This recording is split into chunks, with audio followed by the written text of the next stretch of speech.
Had Aldous Huxley foreseen our 2024 world in his 1932 book, Brave New World?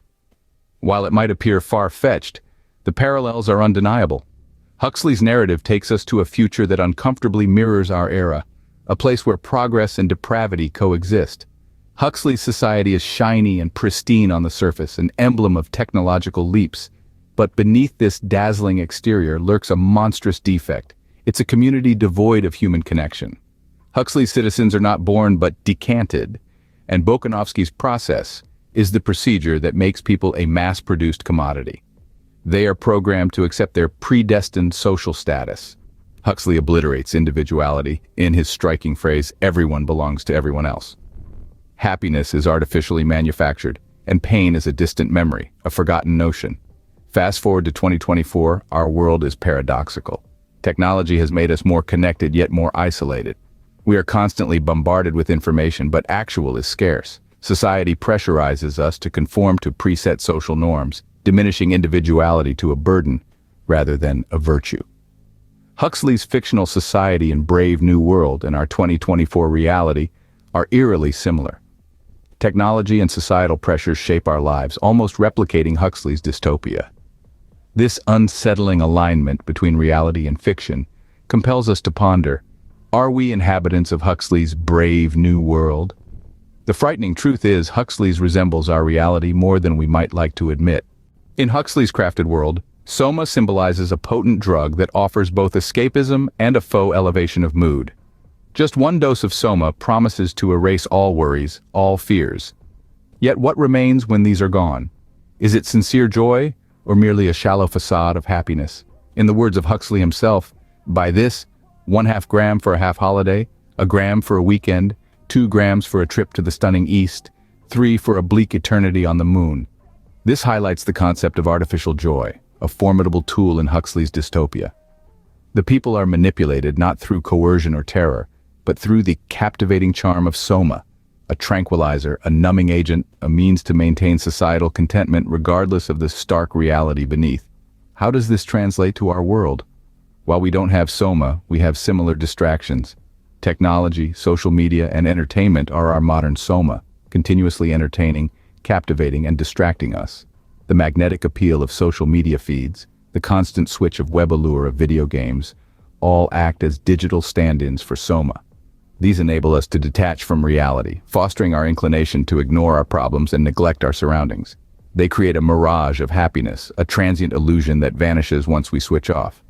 Just like in Huxley's dystopia, these synthetic substitutes for happiness can control our lives. They can nurture contentment with the status quo and stifle our motivation to seek significant change.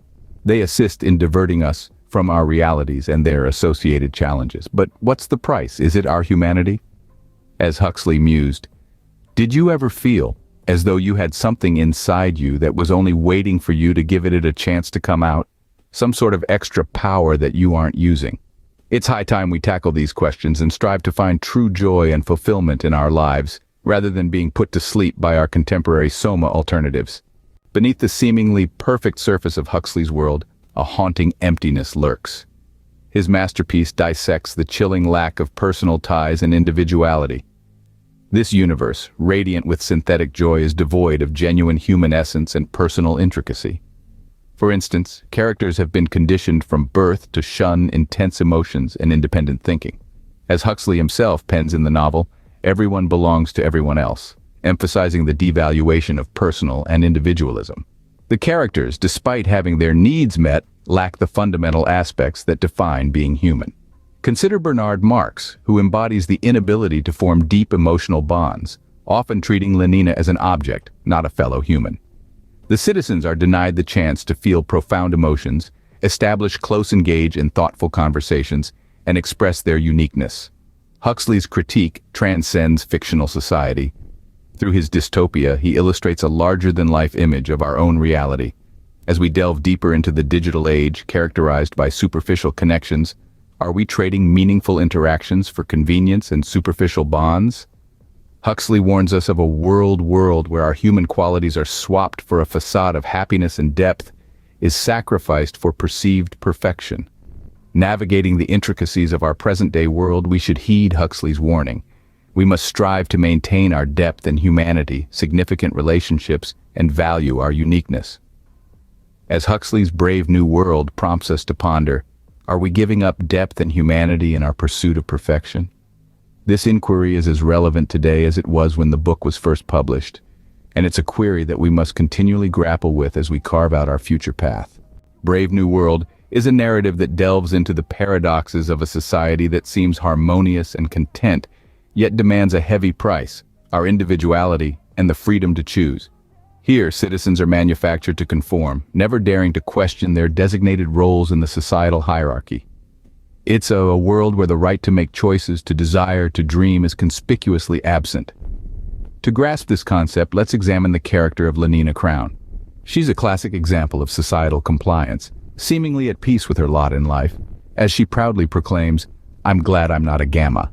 In contrast, we discover a touch of rebellion in Bernard Marx. Despite facing ridicule and ostracism for his nonconformity, he dares to ask Lenina, "But wouldn't you like to be free to be happy in some other way?" His succinct question underscores the struggle between preordained contentment and the right to seek genuine fulfillment. The world, although seemingly conflict-free, lacks the fundamental right to choose. Yet amidst this reality emerges John the Savage, who audaciously rejects this manipulated society. His outcry, "But I don't want comfort. I want God, I want poetry, I want real danger, I want freedom, I want goodness, I want sin," vividly expresses his longing for a world where liberty is not traded for the illusion of happiness.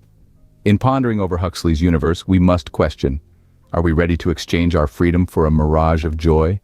Does giving up our unique selves seem a fair exchange for a chance stability and happiness in Brave New World? This query isn't merely about the hunt for happiness. It's about realizing the potential loss, our liberty, our identity. It compels us to ask, what cost are we bear in our quest for happiness? As we navigate through the complexities of the 21st century, this is a question we must each confront. Join us in our upcoming video as we probe further into this intriguing and thought-stimulating duality.